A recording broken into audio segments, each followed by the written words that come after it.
तख्त लाहौर की जंग, वज़ीर आला पंजाब कौन होगा, फैसला आज हो जाएगा।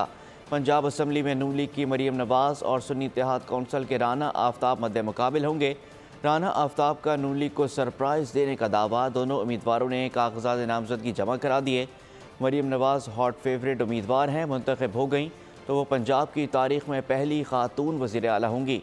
नंबर गेम में नून लीग को वाज़ेह अक्सरियत हासिल है। इजलास आज सुबह 11 बजे होगा।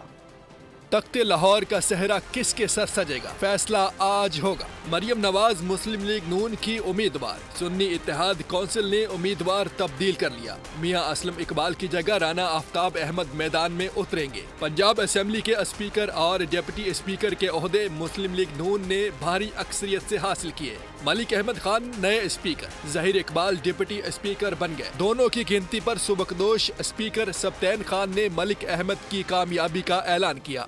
अहमद खान रुकन सूबाई असेंबली PP 179 को बहैसियत स्पीकर मुंतखब करार देता हूँ। हलफ लेने के बाद सब्तैन अहमद ने कुर्सी मलिक अहमद के हवाले की और उन्हें मुबारकबाद भी दी। Wish you best of luck. नामजद वजीर आला मरियम नवाज और नून लीग के दीगर अरकान ने डेस्क बजाकर नारे लगाकर खुशी का इजहार किया। वोटों की गिनती मुकम्मल होने पर मरियम नवाज ने भी मलिक अहमद खान को मुबारकबाद पेश की। मलिक अहमद खान को 327 में से 224 वोट मिले। सुन्नी इत्तेहाद कौंसिल के उम्मीदवार अहमद खान बचर ने 96 वोट हासिल किए। सब्सक्राइब करें और बेल दबाएं ताकि कोई खबर रह न जाए।